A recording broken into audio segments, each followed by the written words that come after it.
Okay, hello again. I'm going to try to keep this to a tight 30. So I am in blinders on presenting mode, but please hang out with each other in the chat, ask questions, share stories, and I will gobble all of that up after the workshop. There is a good chance we'll have time for a question or two at the end. So if anything bubbles up, use that notebook or notes app or document or whatever it is that you use in this day and age to jot it down. As you may have already heard or already know, my name is Liza Dube, and I'm a communications consultant and coach. I have 20 years of leadership experience in political, corporate, and nonprofit marketing and communications prior to, let's call it bravely, deciding to start a business as a single mom in a pandemic. So welcome, other adults. Let's not talk about Pokemon for 30 minutes. It will be a true delight for me. Before I go on, I just want to make sure if everybody can hear me okay, can see the presentation, and all as well. So I'm just going to pop into a little chat here. If someone can give me a thumbs up. Yes, thank you so much. Move my chat over. Okay, great. So here we go. In spite of all of that, it's actually been a really illuminating and motivating experience. I spent the past year focusing on my work as a women's leadership coach and human-centered communications consultant. And along the way, realized that so much of what I was doing instinctively had roots in the science and theory of social and emotional intelligence. So I went way down the rabbit hole, as those of you who know me know I tend to do.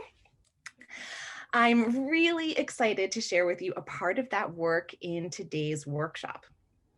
Over the next 30 minutes, we will cover 3 elements of successful relationship management, because at the end of the day, and we have all heard this one before, it is all about relationships. I'll introduce you to the basics behind social and emotional intelligence. We'll go through a couple of exercises together that I'm really excited about to measure your personal power and hone your influencing skills. I'll share a little about how coaching can help strengthen your SEI muscles, and you'll hear me interchanging SEI with social emotional intelligence because it's a very long phrase. And what to look for when you're considering a coach or assessment as part of your development. Finally, we will wrap up with some next steps. So I added social and emotional intelligence certification to help really ground my work in coaching and consulting, and frankly, for my own personal and professional growth, because we are all experiencing new things that we can learn from all the time. And that's really the foundation of SEI. And it's a fundamental truth. Nobody's perfect, right? There's always something to learn. So I'm about to really grossly oversimplify. So I am begging your pardon as I do, but relationships, broken all the way down, are really just people reacting to stuff near each other, right? And our reactions are based on emotions, usually drawn from past experiences, the stories that make up our lives. Sometimes we're very aware of those stories and how they impact our reactions. Sometimes we really super aren't. That's not always our fault necessarily, but there is something we can do about it. When we have a reaction that gives us pause, we can go beneath the surface, pinpoint the stories we tell ourselves, and change them. Then the next time that something happens, we can react differently. At this point in your life, you have more relationships to manage that include more responsibility than ever before. Bosses, direct reports, partners, kids, parents, clients. You know what your predecessors have done. You know what your advisors would say. You know what you're capable of, and you know what would really feel right to you. And those things don't usually all match up in a perfect little line. Put together, all of it is a lot of information to sort through. So, from time to time, all of us need to step back and make sure, with all of that noise, we're making the best choices for today. And we have some point that we're headed toward in the future. And wherever that point is, we're not getting there alone. You already have expertise and experience and skills, and likely quite a few skills in social and emotional intelligence. But the question is, are you using those strengths strategically to manage your most important relationships?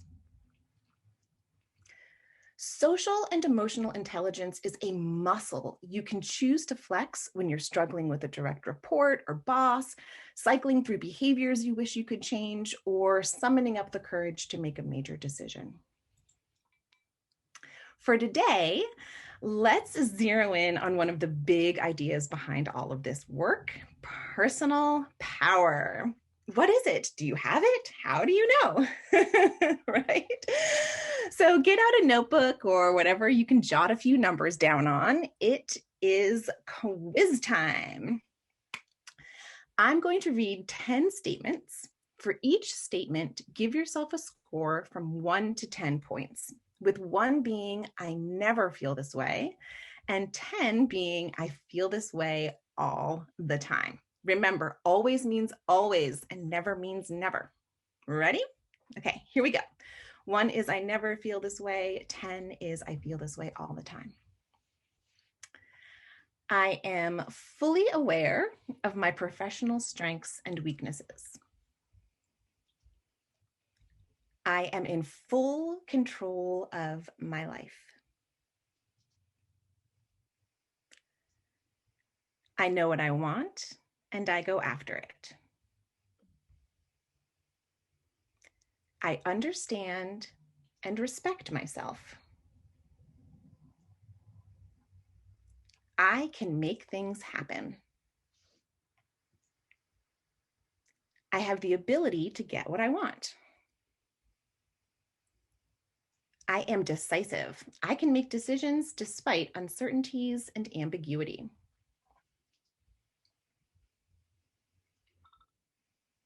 I feel completely comfortable voicing views that are unpopular. I go out on a limb for what is right, even if it means jeopardizing my career. I'm living my life exactly as I want. Total up your responses, and we will come back to this in a few minutes. Good work, everybody. So, social and emotional intelligence, by definition, is the ability to be aware of our own emotions and those of others in the moment, and to use that information to manage ourselves and our relationships. You don't need me to tell you that no matter how amazing you are at what you do, managing relationships is a key factor in whether or not you actually get shit done, right? Stepping up on my soapbox for a sec, social and emotional intelligence is not soft skills, which I think is a ridiculous and sexist term. Exercising these skills strengthens your ability to make clear-headed decisions, influence people, and achieve success in whatever way you define it. And it can be quite the opposite of warm and fuzzy when applied in alternative ways, right? You know, those people who really seem to know which of your buttons to push, they have some SEI too. They're just using it in a less constructive way. The assessment that I use in practice was created by Dr. Laura Belston. She reviewed other assessments and decided that they still weren't comprehensive enough, so she developed the SEIP. P is for profile. Full disclosure, I am a hardcore assessment skeptic. Like, don't label me. I even say I'm on the cusp of my astrological sign so that I can claim more territory. You know, what I actually like about the SEIP is that it's more like, I'm just going to go on a bit of a woo tangent for a minute here. It's a bit more like tarot cards than astrology, because they're sort of story starters that you get to uncover the rest of the meaning, and it's not fixed in the stars. You know what I mean? Okay, tangent over, on we go.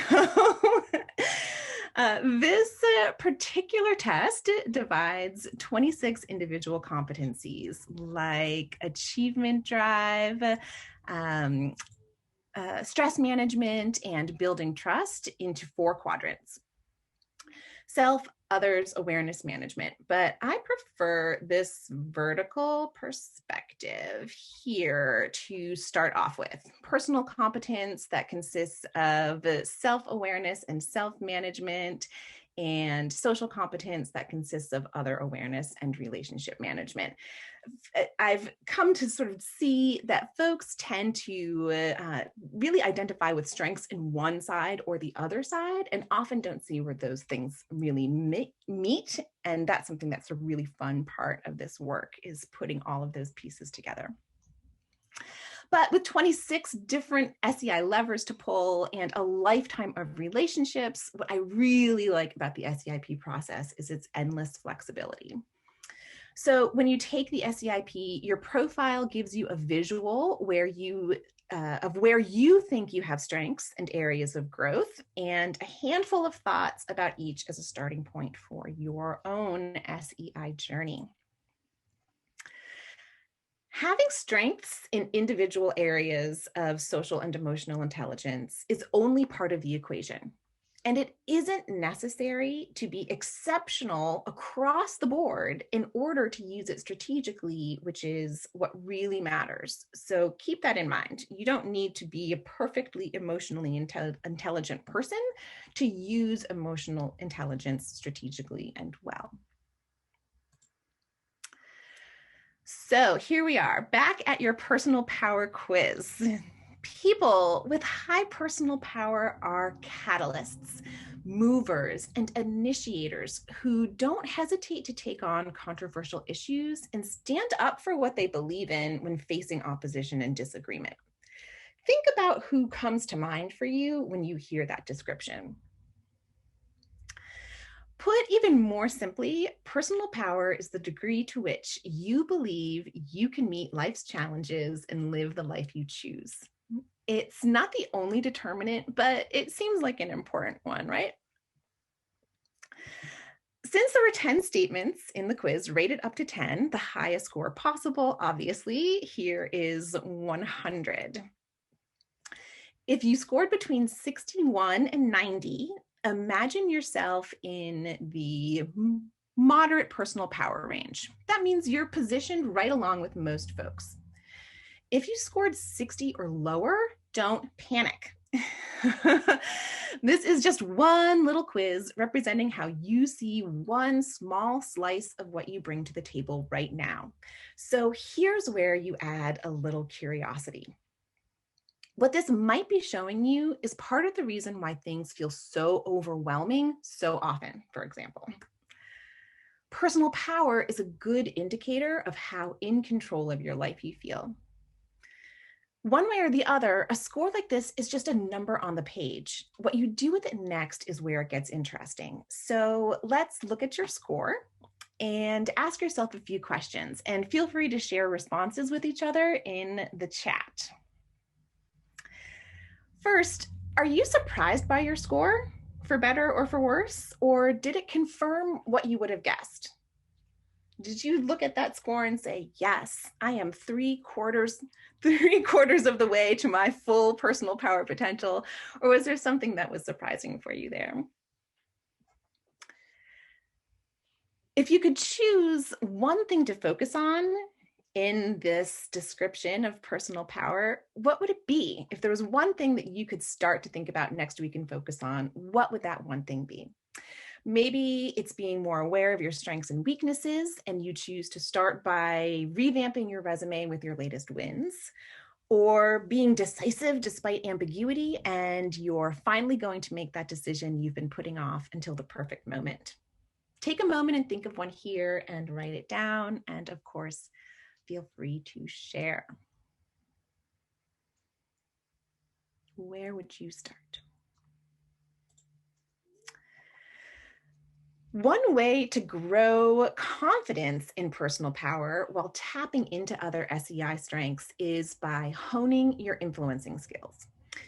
Rather than just handing over some tips on how to do that, I want to show you how likely it is that you already use a lot of these skills and might not be thinking of them when you think of your own personal power. Just like before, for each statement, give yourself a score from 1 to 10 points, with 1 being I never do this and 10 being I do this all the time. And remember, always means every time and never means not once. All right.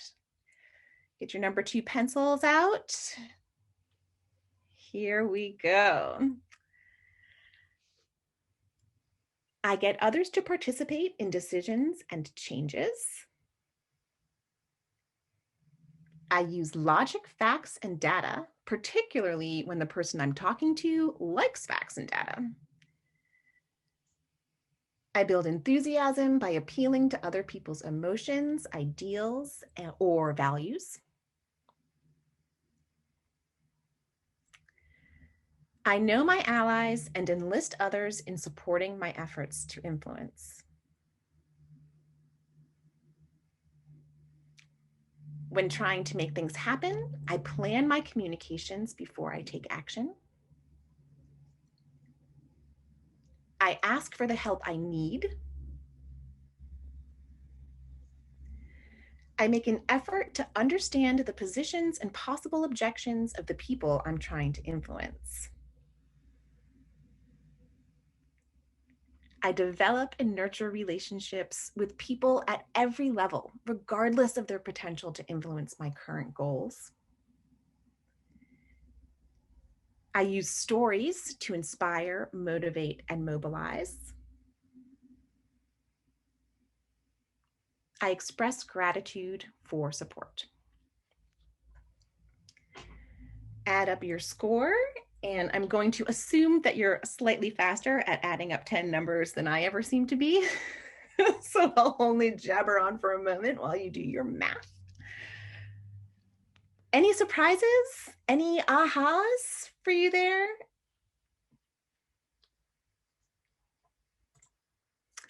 Capital P power, not personal power, is something a person is usually assigned and can hold and wield like a hammer.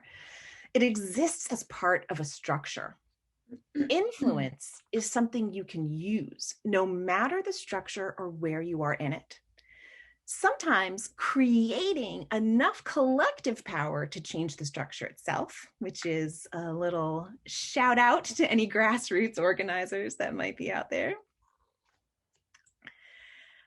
Let's see, but that's not usually what you need. Most of the time, you just need to get that one team member, one client, one person to get it and get on board.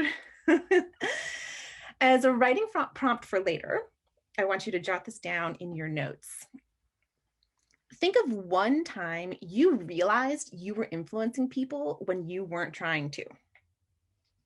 What were you doing? How were people responding? How did you realize it? And how did it feel? A time you were influencing people when you weren't trying to, and then you realized, oh my gosh, everybody's doing this because I was doing it. What were you doing? How were people responding? How did you realize it? And how did it feel? And for you journalers out there, you can take that as a good, solid prompt. There are a lot of SEI muscles to strengthen and a lot of ways to do it. A ton, an overwhelming amount. I'll talk about a few others a little later, but having a coach there can make a huge difference. Adding that extra compassionate perspective, accountability, and focus is when you go from figuring it out to doing it. In my individual coaching practice, your SEIP assessment, along with a written personal narrative, is just the beginning. We use those tools as jumping off points to find the stories behind your thinking, and probably a few more behind those, until you're clear on the direction you want to take. Then you practice going in that direction. The same process applies for team coaching, essentially. Everyone on the team does a self-assessment, and we use the individual and aggregate results to focus on your collective strengths and gaps and how they impact the team's most important relationships with each other and externally, to strategize on how to leverage your strengths and fill those gaps. For example, you might have a sales team that's great at client relationships and less successful working with other teams in your organization, and that's impacting results. Being able to understand how to use the same strengths they already flex with clients and apply them to other sets of people can completely change the game. It's not about changing who you are, it's about understanding how to be who you are in different situations.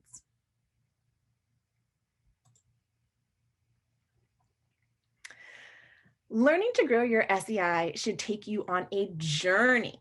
Remember this awe-inspiring relationships image from the very beginning? Something happens, you react.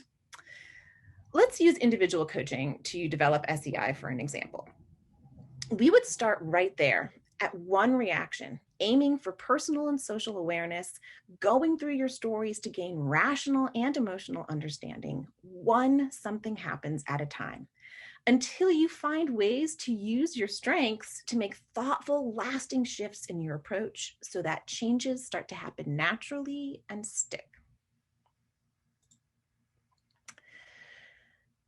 Choosing to hire a coach or consultant is a big investment on a lot of levels, and I get that. You could take some version of the SEI assessment for free online and pick a focus and Google stuff and take more webinars and have more conversations. There's tons of media out there about that, lots of actual scientific research. That's one reason why I include real information in my content, so that if that's what you're up for right now, then you're still getting something for your valuable time. When I decided to add the ISEI certification to my own toolkit, there were a few key factors that swayed me. First, it's legit. The SEIP and its coaching methodologies are endorsed by the International Coaching Federation and Human Resources Certifiers, HRCI and SHRM. And regular audits give the test high reliability and validity ratings. For you assessment nerds out there, I know there's got to be at least one in the crowd. This can also make it a little easier to get your employer to pay for it, just FYI. Also, I am not a neuroscientist or a psychologist. However, I'm happy to share some of the research on the impacts of SEI on performance, engagement, and success, and some cool stuff around how you can actually physically change the way your brain processes information. Having worked in corporate communications under an eagle-eyed general counsel, I take claims very seriously, so I like to be able to include footnotes. I think I have one former colleague who worked with that general counsel on this call. From a business perspective, SEI programs at PepsiCo were shown to decrease turnover by 87%, saving $4 million annually. Sales reps at a pharmaceutical company who went through SEI training outsold a control group who didn't by 12%, $2 million a month better, and the training delivered a 600% return on investment. And finally, there's the exponential human impact. Telling people how to behave is notoriously unproductive, but neuroscience is now producing evidence, this is where I get so excited about nerdy stuff, of mirror neurons that create instant changes in one person's emotions when they detect an emotion in another person. Consider your sphere of influence as you grow your emotional intelligence. Who else's life might you change along the way? And of course, you want to make sure that the person touting SEI skills actually gets you and your situation so they can really partner with you to get results. Okay. I know that's a lot of information about a lot of stuff, and I'm going to be sharing how you can connect with me at the very end if you want to go a little deeper. But let's wrap up, and we might have time for maybe one question. Lightning round style here. Let's see. So we covered how everything everywhere is about relationships, and relationships at their essence are all of our stories turned into reactions. Social and emotional intelligence is one part of the equation for being aware of and understanding those stories and using them to manage relationships. It's also something you can learn and grow, but that can be hard to do in a way that really creates results without help. And my favorite part, when you do tap into your abilities as a whole person and work with the stories that empower you, you don't just change your world, you change the world. And y'all, I think we can agree that the world needs some good changing right now. Okay, so we have time, I think, for maybe one question. I'm just going to slide into the chat here and see, does anybody want to, if you have a hot question that you want to pop into the chat really quickly, I think I might be able to get to it. I'm going to send along the writing prompts and here's one. Wow, how can I be such an influencer and have low personal power? Great question. So that is really finding those questions, finding those differences and divergences in all of these different competencies within social and emotional intelligence, and getting to that point where you see those differences and you ask yourself that question is exactly how you grow your emotional intelligence. So just noticing those two differences and asking yourself, why is there a difference here? How is it possible for me to feel like I don't have what I think I see in other people as control over their lives when I am so connected to the humans in my community, the people that I work with, the people in my family, in my neighborhood, whoever it might be. And just hopefully for the new friend who asked this question, take a real look at how influential you now know you are, and go back and think about that personal power quiz again when I send this back out to you, and apply that understanding of your influential skills in your perspective as you go back through the quiz a second time. And you might have just given yourself a bump in that score and have just like that grown some social and emotional intelligence. And that would be really thrilling. Let me know how that goes. So what's next? Take it in. That was a lot of information. Give yourself some time to reflect. If you have any questions, I encourage you to do your own research, or we can find a time to talk one-on-one. All the ways to contact me are on the next slide. And follow your prompts. Like I said, I will send along the questions and writing prompts along with a recording of the workshop so that you can go back and do a little bit more exploring. And whether or not you actually take the step of following the writing prompts is a really good indicator of how ready you are to really dive in. So process all of this, schedule some time with me, do your own research, give yourself a moment of guided journaling. If you're called to keep going on this journey, there is absolutely no risk in spending another 30 minutes with me one-on-one. In fact, it would probably be pretty great for both of us. I'm happy to talk theory, explore coaching or consulting for you or your team, or answer any other questions that you might have. So I will talk to you then. Otherwise, thank you so much for sharing this time with me today. I hope you got something meaningful out of it that you can take forward with you. Right on time. Have a wonderful rest of your day.